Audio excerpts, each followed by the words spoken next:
اعوذ باللہ من الشیطان الرجیم بسم اللہ الرحمن الرحیم یسألونک عن الأہلہ قل ہی مواقیت للناس والحج ولیس البر بأن تأتوا البیوت من ظہورها ولکن البر من اتقى وآتوا البیوت من ابوابها واتقوا اللہ لعلکم تفلحون صدق اللہ العظیم۔ اللہ کے نام سے جو بے انتہا مہربان اور رحم فرمانے والا ہے۔ اے نبی صلی اللہ علیہ وسلم، تم سے لوگ چاند کی گھٹتی بڑھتی صورتوں کے متعلق پوچھتے ہیں، کہو یہ لوگوں کے لیے تاریخوں کی تعین کی اور حج کی علامتیں ہیں۔ نیز ان سے کہو یہ کوئی نیکی کا کام نہیں ہے کہ تم اپنے گھروں میں پیچھے کی طرف سے داخل ہوتے ہو۔ نیکی تو اصل یہ ہے کہ آدمی اللہ کی ناراضی سے بچے، لہٰذا تم اپنے گھروں میں دروازے ہی سے آیا کرو۔ البتہ اللہ سے ڈرتے رہو، شاید کہ تمہیں فلاح نصیب ہو جائے، اور تم اللہ کی راہ میں ان لوگوں سے لڑو جو تم سے لڑتے ہیں، مگر زیادتی نہ کرو کہ اللہ زیادتی کرنے والوں کو پسند نہیں کرتا۔ ان سے لڑو جہاں بھی تمہارا ان سے مقابلہ پیش آئے، اور انہیں نکالو جہاں سے انہوں نے تم کو نکالا ہے، اس لیے کہ قتل اگرچہ برا ہے مگر فتنہ اس سے بھی زیادہ برا ہے۔ اور مسجد حرام کے قریب جب تک وہ تم سے نہ لڑیں تم بھی نہ لڑو، مگر جب وہ وہاں لڑنے سے نہ چکیں تو تم بھی بے تکلف انہیں مارو، کہ ایسے کافروں کی یہی سزا ہے۔ پھر اگر وہ باز آ جائیں تو جان لو کہ اللہ معاف کرنے والا اور رحم فرمانے والا ہے۔ تم ان سے لڑتے رہو یہاں تک کہ فتنہ باقی نہ رہے اور دین اللہ کے لیے ہو جائے۔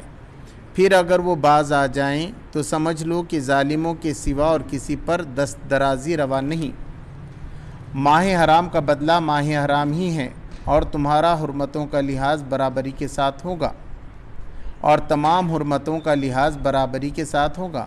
لہٰذا جو تم پر دست درازی کرے تم بھی اسی طرح اس پر دست درازی کرو۔ البتہ اللہ سے ڈرتے رہو، اور یہ جان رکھو کہ اللہ انہی لوگوں کے ساتھ ہے جو اس کے حدود توڑنے سے پرہیز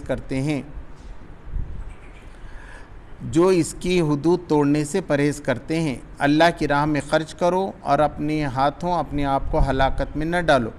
احسان کا طریقہ اختیار کرو کہ اللہ محسنوں کو پسند کرتا ہے۔ اللہ کی خوشنودی کے لیے جب حج اور عمرے کی نیت کرو تو اسے پورا کرو، اور اگر کہیں گر جاؤ تو جو قربانی میسر آئے اللہ کی جناب میں پیش کرو، اور اپنے سر نہ مونڈو جب تک کہ قربانی اپنی جگہ نہ پہنچ جائے، مگر جو شخص مریض ہو یا جس کے سر میں کوئی تکلیف ہو اور وہ اس بنا پر اپنا سر منڈوا ڈالیں تو اسے چاہیے کہ فدیے کے طور پر روزے رکھے یا صدقہ دے یا قربانی کرے۔ پھر اگر تمہیں امن نصیب ہو جائے اور تم حج سے پہلے مکے پہنچ جاؤ تو جو شخص تم میں سے حج کا زمانہ آنے تک عمرے کا فائدہ اٹھائے وہ حسب مقدور قربانی دے، اور اگر قربانی میسر نہ ہو تو 3 روزے حج کے زمانے میں اور 7 گھر پہنچ کر، اس طرح پورے 10 روزے رکھ لے۔ یہ رعایت ان لوگوں کے لیے ہے جن کے گھر مسجد حرام کے قریب نہ ہوں۔ اللہ کے ان احکامات کی خلاف ورزی سے بچو، اور خوب جان لو کہ اللہ سخت سزا دینے والا ہے۔ سچ فرمایا اللہ نے۔ محترم حضرات، یہ سورہ البقرہ کا 24واں رکوع ہے، جس کی ایک آیت کی تلاوت میں نے آپ کے سامنے کی اور پورے رکوع کا ترجمہ پیش کیا۔ اس سے پہلے رمضان میں روزے رکھنے کے متعلق بتایا گیا تھا، اور روزے کی فرضیت بتائی گئی تھی، اور یہ بتایا گیا تھا کہ حکومتوں کو بھی اس لیے پیسہ نہیں دینا چاہیے کہ وہ پبلک کا مال آپ کو کھانے کو مل جائے۔ اب لوگ یہ پوچھتے تھے کہ صاحب یہ چاند کیا ہے، تو ہر زمانے میں یہ تجسس رہا ہے، لوگ چاند کو دیکھتے ہیں، وہ بڑھتا ہے گھٹتا ہے، تو لوگ پوچھتے ہیں یہ چاند کیا ہے۔ بچے بھی بہت پوچھتے ہیں تو ان کو کہانیاں بتاتے ہیں، وہ چندہ ماما ایسے ہیں، تو ایک تجسس انسان کی تھا۔ تو اللہ کے رسول صلی اللہ علیہ وسلم سے بھی لوگوں نے پوچھا کہ اس کا کیا؟ اچھا، لوگ یہ سمجھتے تھے وہ چاند کے گھٹتے بڑھنے سے ہماری زندگیوں پہ اس کا فرق پڑتا ہے، اس لیے لوگ شادی کی تاریخ نکالنا ہے یا کوئی اچھا پروگرام کرنا ہے تو بولتے تھے وہ کون سی تاریخ ہے، چاند کی کون سی تاریخ پڑ رہی ہے؟ تو اب حیدرآباد میں بھی تھا، حیدرآباد کے کیلنڈروں میں پہلے آتا تھا کہ یہ تاریخیں منحوس ہیں، اس میں شادی نہیں ہو سکتی، اس میں نہیں کرنا چاہیے، اور بہت اچھی کچھ ہیں تو بولتے تھے تاریخ نکالے نہیں نکالے، تو وہی کیا سمجھتے تھے کہ اس کا پربھاؤ پڑتا ہے۔ تو اللہ تبارک و تعالیٰ نے بتایا اس میں کہ ایسا کوئی چاند کا پربھاؤ نہیں پڑتا، اس کے چاند گرہن سے بھی نہیں پڑتا ہے، بلکہ یہ گنتی ہے، جیسا گھڑی ہے آپ کی، ایسی ایک جنتری ہے جو سارے انسانوں کے لیے لگا دی گئی ہے، اس کو واضح کیا گیا۔ یسألونک عن الاہلہ، اے نبی کریم صلی اللہ علیہ وسلم یہ تم سے ہلال کے بارے میں پوچھتے ہیں۔ جو پہلا چاند رہتا ہے اس کو ہلال بولتے ہیں، اس سے ذرا بڑا ہو جاتا ہے اس کو قمر بولتے ہیں، اور جو 14ویں کا چاند ہوتا ہے اس کو بدر بولتے ہیں۔ تو یہاں سب سے چھوٹا چاند جو چاند دکھتا ہے ہم کو عید میں جو دیکھتے ہیں ہم، تو وہ ہلال رہتا ہے۔ تو لوگ پوچھتے تھے یہ ہلال کیا ہے، اس کی کیا اہمیت ہے، تو یہ بتائیے۔ تو اللہ تبارک تعالیٰ نے فرمایا قل ہی مواقیت للناس والحج، تو اللہ تبارک تعالیٰ نے کہا یہ میقات ہے، ایک جیسا سیشن ہوتا ہے 4 سال کا 3 سال کا، تو یہ سیشن مہینے کا جو سیشن ہوتا ہے 29 یا 30 دن کا، ایسے یہ میقات ہے۔ اور حج کے لیے ہے یہ کہ بھئی تم کو حج کا دن معلوم ہو جائے کہ حج کب آ رہا ہے، 9ویں ذی الحجہ کب آ رہی ہے، 10ویں ذی الحجہ کب آ رہی ہے، یہ آپ کو معلوم ہونا، اس لیے یہ چاند جو ہے نا اللہ تبارک و تعالیٰ نے جنتری کے طور پہ پوری دنیا میں، لائٹ چلے جاؤ کچھ بھی ہو جائے، لائٹ گئی تو گھڑی بھی بند ہو جاتی ہے کبھی کبھی، لیکن چاند کبھی بند ہوتا ہے کیا؟ نہیں، ایسی ہی جنتری بٹھا دی ہے کہ پوری دنیا میں کبھی وہ بند نہیں ہوتی۔ وَلَيْسَ الْبِرُّ بِأَن تَأْتُوا الْبُيُوتَ مِن ظُهُورِهَا وَلَكِنَّ الْبِرَّ مَنِ اتَّقَى، اور نیکی یہ نہیں ہے کہ تم گھروں میں پیچھے کی طرف سے آؤ، بلکہ نیکی یہ ہے کہ تم اللہ سے ڈرو۔ تو ہوتا یہ تھا کہ جب احرام بند کے گھر سے نکل جاتے تھے لوگ، اب کوئی چیز بھول گئے یا ملاقات کے لیے گھر میں آنا ہے تو بولتے تھے اب دروازے سے نہیں آ سکتے، تو لوگ کیا کرتے تھے پیچھے کھڑکی بنا لیتے تھے، اس میں سے کود کر آ جاتے تھے یا دیوار پھاند کر آ جاتے تھے، یا باہر سے سفر سے بھی آ گئے تو بولتے تھے کبھی دروازے سے نہیں آنا، پیچھے سے آنا۔ ایک عقیدہ بن گیا تھا، لوگ بولتے تھے یہ اچھا نہیں ہے، آپ شکن ہے۔ تو اللہ تبارک تعالیٰ نے بتایا ایسی کوئی بات نہیں ہے، بلکہ سیدھا تم دروازے سے جاؤ۔ نیکی یہ نہیں ہے کہ تم پیچھے سے آ رہے، کہ بلکہ اللہ سے ڈرنا چاہیے، کوئی گناہ کا کام نہیں کرنا چاہیے، زیادتی کا کام نہیں کرنا چاہیے، ورنہ دروازے سے آؤ کہ تم کھڑکی سے آؤ، تو سیدھا دروازے سے آنے میں کوئی برائی نہیں ہے۔ وَآتُوا الْبُيُوتَ مِنْ أَبْوَابِهَا، تو تم اب دروازوں سے آ جایا کرو۔ وَاتَّقُوا اللَّهَ لَعَلَّكُمْ تُفْلِحُونَ، اور اللہ سے ڈرتے رہو شاید کہ تم کامیاب ہو جاؤ، فلاح پاؤ۔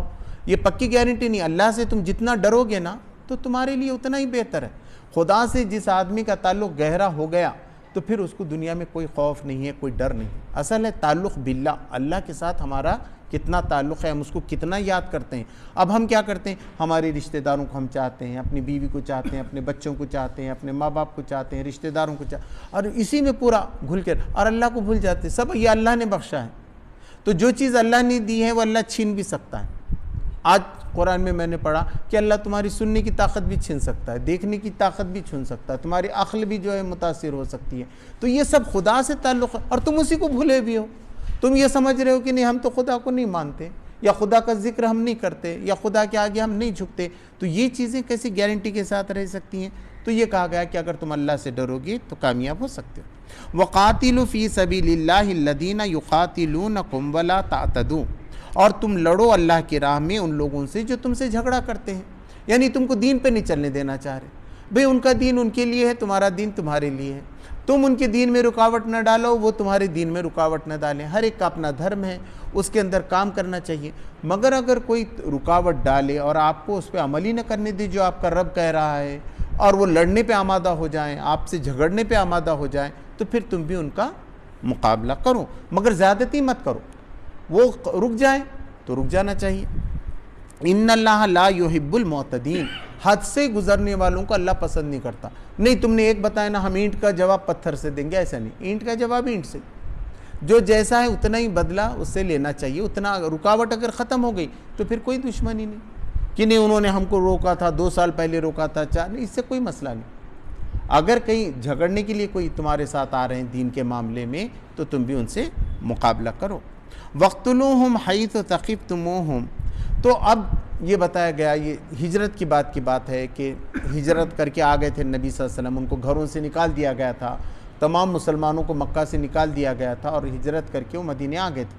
اب وہ بھی کبھی کبھی جاتے تھے، جہاں کہیں ملتے تھے، راستے میں ملتے تھے، یہ لوگ بھی ان کی طرف جاتے تھے، تو کہا گیا کہ تم ان سے لڑو جہاں کہیں وہ ملے۔ اب اگر وہ لڑنے کے لیے آئیں تو یہ ڈرو مت تم کہ یہاں مقابلہ ہم نے کرنا چاہیے کہ نہیں، جہاں وہ تم سے لڑیں تم بھی ان سے لڑو۔ وَأَخْرِجُهُم مِّنْ حَيْثُ أَخْرَجُكُمْ، اور تم بھی ان کو نکالو جیسے انہوں نے تم کو نکالا تھا۔ بھئی وہ تمہارے گھر سے تم کو نکال رہے ہیں تو تم بھی نکالو۔ کبھی کبھی کیا ہوتا ہے، اگر آپ ظلم سہتے گئے نا سب کا، تو وہ سمجھتے ہیں اب یہ کچھ بھی نہیں، کمزور ہے، کچا نہیں والا ہے، کھا لو اس کو۔ تو قرآن یہ نہیں کہتا، قرآن کہتا ہے جو آدمی آپ سے ٹکرانے کے لیے آئے تو برابر مقابلہ کرنا چاہیے، ایک آدھ بار معاف کر دو، 2 بار، مگر وہ یہ سمجھ رہا ہے آپ کمزور ہیں بول کے تو پھر مقابلہ کرو، اور اگر وہ تم کو دبا دے تو اللہ تمہاری مدد پہ قدرت رکھتا ہے۔ والفتنۃ اشد من القتل، اور یہ جو فتنہ پیدا کر رہے ہیں دین کو روکنے کے سلسلے میں، کوئی بھی روکو، ادھر سے بھی نہیں روکنا چاہیے، انسان کی اپنی آزادی ہے، چاہے تو وہ خدا کو نہ مانے چاہے وہ خدا کو مانے، وہ جس طریقے سے بھکتی کرنا چاہتا ہے، عبادت کرنا چاہتا ہے، ہم کو اس پہ اعتراض نہیں ہونا چاہیے۔ ڈسکشن ہو سکتا ہے، آپ اس کو سمجھا سکتے ہیں صحیح بات کیا ہے، غلط کیا بات ہے، اخلاق کے ساتھ آدان پردان ہو سکتا ہے وچاروں کا، لیکن زبردستی کرنا اور اس کو روکنے کی کوشش کرنا اچھا نہیں ہے۔ اور فتنہ تو قتل سے برا ہے، کوئی قتل بھی ہو جائے تو کم ہے، لیکن یہ فتنہ ہمیشہ کا جھگڑا اور فساد، دلوں میں نفرت پیدا کرنا، یہ بہت بری بات۔ وَلَا تُقَاتِلُهُمْ عِنْدَ الْمَسْجِدِ الْحَرَامِ حَتَّى يُقَاتِلُكُمْ فِيهِ، اور تم ہرگز مسجد حرام کے قریب نہ لڑو، کعبۃ اللہ میں۔ کعبۃ اللہ ایسی جگہ تھی کہ خاندانی دشمن رہا بھی تو نہیں لڑ سکتے آپ ان کے ساتھ، تو اگر اب وہ تمہارے ساتھ اگر مسجد حرام میں تم کو دکھے، تم کو باہر ستائے تھے، لیکن مسجد حرام میں تم ان کے ساتھ بدلہ نہ لو۔ حتیٰ یقاتلکم فی، مگر وہیں جھگڑا شروع کر دیں، وہ بولے اب کعبۃ اللہ میں تو یہ لوگ مارتے نہیں، اللہ سے ڈرنے والے لوگ ہیں، تب یہ کعبۃ اللہ میں نہیں ماریں گے تو اس وقت ان پہ حملہ کرنا۔ تو اللہ نے کہا اگر وہ کعبۃ اللہ میں تم پہ ہاتھ اٹھائیں تو تم بھی اٹھاؤ، میں اجازت دیتا ہوں، اب وہ حرام نہیں رہے گا تمہارے لیے، کیونکہ اب تم ڈیفینس کر رہے ہو۔ ڈیفینس کسی بھی اس کے اندر برا نہیں ہے، کوئی بھی بھارت کے قانون میں بھی کوئی مارنے آ رہا ہے آپ اس کا ڈیفینس کرنا چاہیے، فرض ہے ڈیفینس کرنا۔ تو اللہ تبارک تعالیٰ نے کہا کہ بھئی مسجد حرام میں بھی تم کو ڈرنا نہیں چاہیے، اگر کوئی تم پہ حملہ کر رہا ہے تو تم بھی پھر اس کا مقابلہ کرو۔ فَإِنْ قَاتَلُوكُمْ فَاقْتُلُوهُمْ، اگر وہ تم سے لڑیں تو تم بھی ان سے لڑو۔ كَذَلِكَ جَزَاءُ الْكَافِرِينَ، کہ یہی بدلہ ہے انکار کرنے والوں کا، دشمنوں کا، یہی بدلہ ہے کہ ان کے ساتھ جو ہے مقابلہ کیا جائے۔ فَإِنِ انتهوا، اب وہ رک جائیں، اب کوئی جھگڑا نہیں ہو رہا، کچھ نہیں ہو رہا ہے۔ فَإِنَّ اللَّهَ غَفُورٌ رَحِيمٌ، تو اللہ تبارک تعالیٰ معاف کرنے والا اور رحم فرمانے والا ہے۔ وَقَاتِلُهُمْ حَتَّى لَا تَكُونُ فِتْنَةٌ، اور تم ان سے لڑتے رہو جب تک، اب تم کہیں کب تک لڑنا، تو جب تک وہ آپ سے لڑ رہے ہیں، یہاں تک کہ فتنہ ختم ہو جائے، ان کو بھی معلوم ہو جائے کہ اس سے کچھ ہونے والا نہیں، اس کا کوئی رزلٹ آنے والا نہیں ہے، یہ ان کو معلوم ہو جائے، جب تک تم ان کا مقابلہ کرو۔ وَيَكُونَ الدِّينُ لِلَّهِ، اور دین پورا کا پورا اللہ کے لیے، آپ آرام سے جیسا نکاح کرنا ہے آپ کر سک رہے ہیں، وراثت کی تقسیم کر رہے ہیں، عبادت کر رہے ہیں، روزہ رکھ رہے ہیں، اعتکاف کر رہے ہیں، سب موقع آپ کو، زکوٰۃ دے رہے ہیں، دین کی تبلیغ کرنے کے موقع آپ کو حاصل ہیں، تو آپ کوئی نہیں، یہ تو دین عام ہو گیا، اللہ کا دین جو ہے نا عام ہو رہا ہے، جیسا اب یہاں بھی ہم کو ساری اجازت ہے، تو اس میں پھر خواہ مخواہ جو ہے نا فساد نہیں پھیلانا ہے۔ فَإِنِ انتهوا فَلَا عُدْوَانَ إِلَّا عَلَى الظَّالِمِينَ، اب اگر وہ رک جائیں تو آپ عدوان نہ کرو، فساد نہ پھیلاؤ، زیادتی نہ کرو کہ اللہ تبارک و تعالی، مگر ظالموں پر، جو ظالم ہیں ان کے ساتھ تم بھی زیادتی کرو، مگر جو رک جائیں ان کے ساتھ کرے، إِلَّا عَلَى الظَّالِمِينَ۔ پھر اگر وہ باز آ جائیں تو سمجھ لو کہ ظالموں کی سوا اور کسی پر دست درازی روا نہیں ہے۔ الشہر الحرام بالشہر الحرام والحرمات قصاص، اب یہ بتایا کہ اللہ نے 4 مہینے حرام کیے ہیں، حرام یعنی حرمت والے، جس کا احترام کرنا چاہیے، حرمت یعنی مسجد حرام، یعنی وہ مسجد جس کا احترام کرنا چاہیے، اس کے احترام میں کوئی غلط کام، مسجد یہ مسجد بھی بہت محترم ہے، کوئی بھی مسجد میں زور سے آواز نہیں نکالنی چاہیے بلانے کے لیے، جھگڑا نہیں کرنا چاہیے، آپس میں لڑنا نہیں چاہیے، یہاں گندگی نہیں پھیلانا چاہیے، کوئی آپ کا پیر کا لگا آپ اس سے پوچھ دے رہے جا نماز سے، تو یہ صحیح نہیں ہے، اس کا احترام ہونا چاہیے، تو ایسا مہینوں کا احترام ہے۔ تو یہ 4 مہینے تھے، اب یہ چل رہا ہے ہمارا جو ہے نا شوال کا مہینہ چل رہا ہے، اس کے بعد ذی القعدہ آئے گا، اس کے بعد ذی الحجہ آئے گا۔ اور اس کے بعد آئے گا محرم. تو یہ 3 مہینے ایک ساتھ حرام ہیں، محترم ہیں. اور اس کے بعد رجب کا تھا جس میں عمرہ کے لیے تھا. رمضان سے پہلے جو رجب آتا ہے اس میں لوگ عمرہ کرتے تھے، اور ان دنوں میں اب حج کے لیے حج کو جانا شروع ہو گیا. تو جب حج کو جانے کا موسم آتا تھا تو یہ مہینے حرام تھے. تو فرمایا گیا کہ الشہر الحرام بالشہر الحرام، تو جو مہینہ حرام ہے وہی حرام رہے گا. والحرمات قصاص، اور حرمت کا بدلہ کیا ہے؟ قصاص ہے. فَمَنِ اعْتَدَىٰ عَلَيْكُمْ فَاعْتَدُوا عَلَيْهِ بِمِثْلِ مَا اعْتَدَىٰ عَلَيْكُمْ. اب اگر کوئی تم پہ زیادتی کرے، تم پہ ٹوٹ پڑے، تم کو نقصان پہنچائے، تو تم بھی اس کو نقصان پہنچاؤ. بِمِثْلِ، اتنا ہی جتنا اس نے نقصان پہنچایا. ایک مارا ہے تھپڑ تو ایک ہی تھپڑ آپ مار سکتے ہو اس کو، زیادہ نہیں. ایک مارا کہ مجھے اب میں 10 مارتا ہوں، نہیں. سمجھا رہا ہے اللہ تبارک تعالیٰ. بِمِثْلِهِ مَا اعْتَدَىٰ عَلَيْكُمْ، جتنی زیادتی اس نے تم پہ کی ہے اتنی زیادتی تم بھی اس پہ کرو. وَاتَّقُوا اللَّهَ، اللہ سے ڈرتے رہو. یہ سب مارتے وقت بھی جذبات میں مت مارو. ایک مرتبہ اللہ کے حضرت علی رضی اللہ تعالیٰ نے جنگ میں بہت مضبوط تھے، وہ ایک پہلوان کو پچھاڑ دی. اب خنجر لے کے مار رہے ہیں تو اس نے سوچا انہوں آہستہ آہستہ مارے تو مجھے بہت تکلیف ہوتی ہے، تو میں ان کے منہ پہ تھوک دوں تو یہ زور سے ماریں گے میرے سینے میں، میری جان جلدی نکل جائے گی. تو اس نے منہ پہ تھوک دیا حضرت علی کو غصہ آیا. غصہ آتے چھوٹ گئے اس کو چھوڑ کے، اور بعض میں اس کے پاس ہتھیار نہیں تھا. اب وہ تو ہکا بکا رہے گا. اٹھ کے بولا ارے تم مار سکتے تھے نا، مجھے مار سکتے تھے نا، میں تو تم نے مجھے کیوں چھوڑے؟ تو بولے اب تک میں اللہ کے لیے مار رہا تھا، مگر تم مجھے منہ پہ تھوکتے کے ساتھ میرے کو جذبہ آ گیا. اب میں اپنے لیے مار رہا تھا تمہاروں، میں اپنے لیے ماروں گا تو وہ تو جہاد ہی نہیں ہوا. تو بس اس نے وہی کلمہ پڑھ لیا. اس نے کہا یہ اسلام ہے تو میں قبول کرنے کے لیے تیار ہوں. تو اپنے لیے نہیں لڑنا چاہیے، اللہ کے لیے لڑنا چاہیے. اس وقت مارتے وقت بھی یہ خیال رہنا چاہیے کہ اللہ نے مجھے بدلہ لینے کے لیے کہا ہے، اس لیے میں بدلہ لے رہا ہوں اللہ سے ڈر کے. وَاعْلَمُوا أَنَّ اللَّهَ مَعَ الْمُتَّقِينَ، اور یاد رکھو کہ اللہ تقویٰ کرنے والوں کے ساتھ ہے. جو اللہ سے ڈرتے ہیں انہی کا ساتھ اللہ تبارک تعالیٰ دیتا ہے. جو آدمی اللہ سے ڈرے ہی نہیں. تو یہ روزے بھی کسی لیے تھے، لعلکم تتقون، کہ تمہارے اندر گناہوں سے بچنے کی صفت پیدا ہو جائے، تم اللہ سے ڈرنے والے بن جاؤ تو اللہ کی مدد بھی تمہارے ساتھ آئے گی. وَأَنفِقُوا فِي سَبِيلِ اللَّهِ وَلَا تُلْقُوا بِأَيْدِيكُمْ إِلَى التَّهْلُكَةِ، اور اللہ کی راہ میں خرچ کرو. جو بھی صلاحیتیں ہیں، پیسہ ہے خاص طور پہ تو کر لو، اور اپنے ہاتھوں کو گردن سے مت باندھ لو. یعنی بند لیے اپنے ہاتھ، خرچ ہی نہیں کر رہے بالکل پیسہ کسی طریقے سے بھی. اب پیسہ جمع کر کے رکھ رہے ہیں، جمع کر کے کتنے دن رہے گا؟ تو کماؤ بھی خرچ بھی کرو. ایسا نہیں کہ خالی ایسا خرچو. قرآن نے دوسری جگہ کہا کہ تم ایسا خرچو کہ پھر تم جو ہے ملامت زدہ ہو کے رہ جاؤ. پیسہ ایک شان کی بھی اجازت دیتا ہے، تمہاری قدر اور عزت بھی رہتی ہے اس کے ساتھ. پورا پیسہ ختم کر لیے تو بے عزت ہوتا ہے. اب آدمی دیکھیے جس کے پاس پیسہ نہیں اس کو کوئی عزت دیتا ہے کیا؟ تو اللہ تبارک تعالیٰ نے کہا کہ ہم نے اس کو عزت کا ذریعہ بھی بنایا ہے. تو پیسوں کو دیکھ کے خرچ کرو، فضول خرچی سے بچو. فضول خرچی کرنے والے شیطان کے بھائی ہوتے ہیں. تو کہا کہ تم ایسا ہاتھ بھی مت باندھو. وَأَحْسِنُوا، احسان کا معاملہ کرو. کسی کے ساتھ بھی ہے مزدوری دینا ہے، 2 روپے زیادہ دو، کوئی مسئلہ نہیں، آٹھا نہیں زیادہ. خواہ مخواہ اس کا حق مارے تک نہیں کرنا چاہیے، یا تو بیلنس کرو برابر. ان اللہ یحب المحسنین، اللہ تبارک تعالیٰ احسان کرنے والوں کو مدد کرتا ہے. ایک تو ہے عدل. عدل کے معنی بھی کیا ہے؟ انصاف کے ساتھ تقسیم کرنا. اس کو 4 آ رہے ہیں تو 4 دینا، اس کو 3 آ رہے ہیں تو 3. انصاف میں کیا ہے؟ نصف یعنی آدھا آدھا، برابر کرو کے مقابلے. یہاں برابری کا مطلب یہ ہے کہ اس کے پروپورشن کے ساتھ برابر کرو. عدل میں یہ بات آتی ہے کہ اس کو 4 دے دو، اس کو 3 دے دو، اس کا حق ہے. اور احسان کیا ہے؟ بھئی 3 آ رہے نہ اس کو کوئی بات نہیں، اپن 3.5 3.5 کر لیں گے. 4 والے نے یہ کہا 3.5 3.5، تو یہ اس نے احسان کیا. کسی کو اس کے حق سے زیادہ دینا احسان میں آتا ہے. تو تم احسان کرو.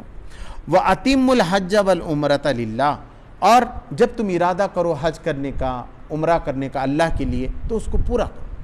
ایسا نہیں ٹال مٹول کر رہے ہیں. پیسے آ گئے، اتنا پیسہ تمہارے پاس آ گیا کہ اب تمہارے گھر کا خرچ چل سکتا ہے اور تم مکہ کا سفر کر سکتے ہو. جتنا 3 لاکھ 2 لاکھ لگ رہا ہے یہ ہو رہا ہے، تو اب تم پہ حج فرض ہو گیا. تو تم حج کے لیے نکل جاؤ، اس کو پورا کرو، ارادہ کرو. ہاں تمہارا کوئی چیز ایسی رکے ہوئی ہے تو اگلے سال بھی تم حج کر سکتے ہیں. زندگی میں صرف ایک بار حج کرنا ہے، مگر جب ارادہ کرو تو اس کو پورا کر لو. عمرے کا بھی ارادہ کیا ہے اس کو بھی پورا کر لو.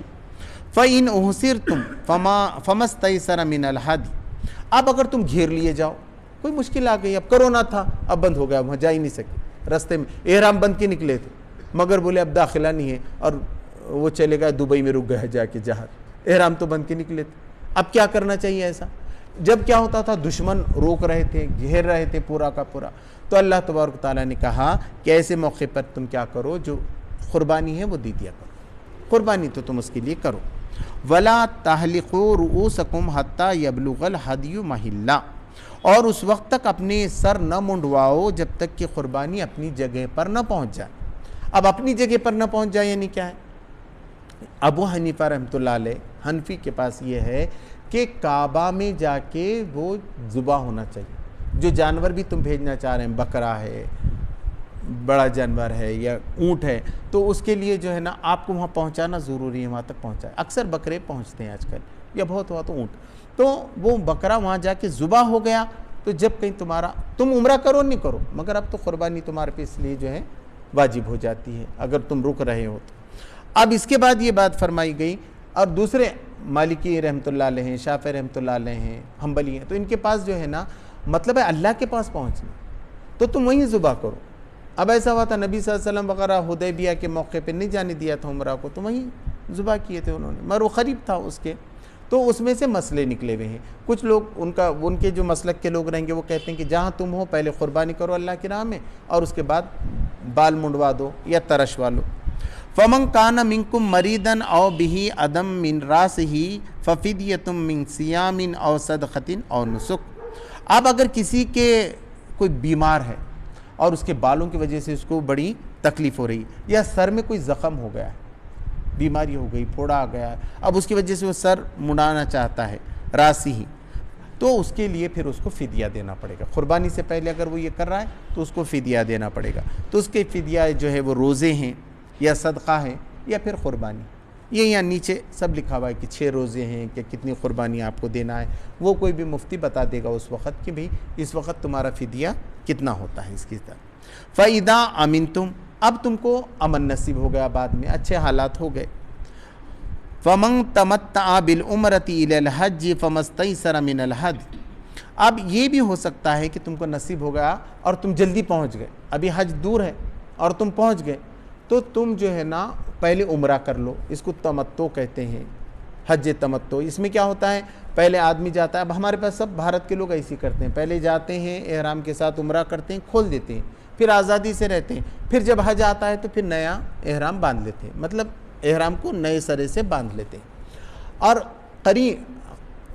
حج قرین جس کو کہتے ہیں، قرن، تو وہ جو ہے نا یہ ہے ایک ساتھ ہی، اب تھوڑا سا وقت رہتا ہے تو اسی احرام کے ساتھ عمرہ بھی کر لیتے ہیں، اسی کے ساتھ حج بھی کر لیتے ہیں۔ تو پہلے زمانے میں یہ تھا کہ ایک ساتھ کرنے کو حرام سمجھتے تھے، بہت بڑا نہیں، الگ کرنے کو بڑا گناہ سمجھتے تھے۔ وہ بولتے تھے ایک بار احرام باندھے تو اسی سے عمرہ کرنا چاہیے، اسی سے حج کرنا چاہیے۔ تو اللہ تبارک تعالیٰ نے یہ واضح کر لیا کہ ایسا نہیں ہے۔ فَمَن تَمَتَّعَ بِالْعُمْرَةِ إِلَى الْحَجِّ فَمَا اسْتَيْسَرَ مِنَ الْهَدْيِ، تو وہ جو ہے نا ایسا کر سکتا ہے، وہ حج آنے سے پہلے آرام سے عمرہ کر سکتا ہے۔ فَمَن لَّمْ يَجِدْ فَصِيَامُ ثَلَاثَةِ أَيَّامٍ فِي الْحَجِّ وَسَبْعَةٍ إِذَا رَجَعْتُمْ۔ اب اس کے بعد وہ حج کرے گا، اب حج میں اس کے پاس قربانی کو پیسے نہیں ہیں، وہ زمانے کی بات ہے، اب تو 3 لاکھ کا جا رہے تو اب حج وہ قربانی کا کیا مسئلہ رہا، بہت زیادہ مسئلہ نہیں رہا ہے اب، لیکن اس وقت یہ بات بتائی گئی کہ اب کوئی آدمی قربانی نہیں کر سکتا، اس کے اندر قربانی نہیں دے سکتا، تو اس کو کیا کرنا چاہیے، اس کو 3 روزے وہیں رکھنا چاہیے اور واپس گھر آ کر 7 روزے رکھنا چاہیے۔ تِلْکَ عَشَرَةٌ کاملہ، یہ پورے 10 ہو گئے، یہ 10 روزے فدیے کے طور پہ ہیں جبکہ قربانی نہ کر سکے آدمی حج کی۔ ذَلِكَ لِمَن لَّمْ يَكُنْ أَهْلُهُ حَاضِرِ الْمَسْجِدِ الْحَرَامِ، یہ صرف ان لوگوں کے لیے ہے جس کے گھر مسجد حرام کے یا میقات کے قریب نہیں ہے، بالکل مکہ کے قریب ہیں، کبھی بھی جا کے آ سکتے ہیں، 8 دن میں 4 دن میں جا کے آ سکتے ہیں، جیسا اوسے تک بھی ہے، 20 کلومیٹر 10 کلومیٹر جہاں تک ہے اس کا میقات ہے، وہاں تک کے لوگوں کو یہ سہولت نہیں ہے۔ اب بھارت کے لوگ ہیں، آسٹریلیا کے لوگ ہیں، دور سے آئے ہوئے ہیں، ان کے لیے یہ رعایت ہے، نہیں تو بعد میں قربانی دے سکتے، وہ اس کے لیے جو مسائل ہیں وہ پوچھ سکتے۔ واتقوا اللہ، اور اللہ سے ڈرتے رہو، وَاعْلَمُوا أَنَّ اللَّهَ شَدِيدُ الْعِقَابِ، کہ یہ جان رکھو کہ اللہ کی پکڑ اور اللہ کی سزا بہت سخت ہے، اللہ کی سزا جو ہے بہت سخت ہے۔ تو یہ باتیں اس کے اندر یہ 24ویں رکوع میں بتائی ہیں۔ اللہ تبارک تعالیٰ سے دعا ہے کہ وہ مجھے آپ کو صحیح عمل کی توفیق عطا فرمائے۔ ربنا آتنا فی الدنیا حسنۃ وفی الآخرۃ حسنۃ وقنا عذاب النار۔ سبحان ربک رب العزت عما یصفون والسلام علی المرسلین والحمد للہ۔ آپ لوگوں کے ذہن میں کوئی سوال وغیرہ ہے نا تو پوچھ سکتے اس کے بعد، یہاں رہوں گا۔ کبھی ایسا ہوتا ہے کہ ایک بات سمجھ میں نہیں آتی اور پھر کوئی آدمی سوال پوچھنا چاہتا ہے یا اس کے ذہن میں اور کوئی دوسرا سوال ہے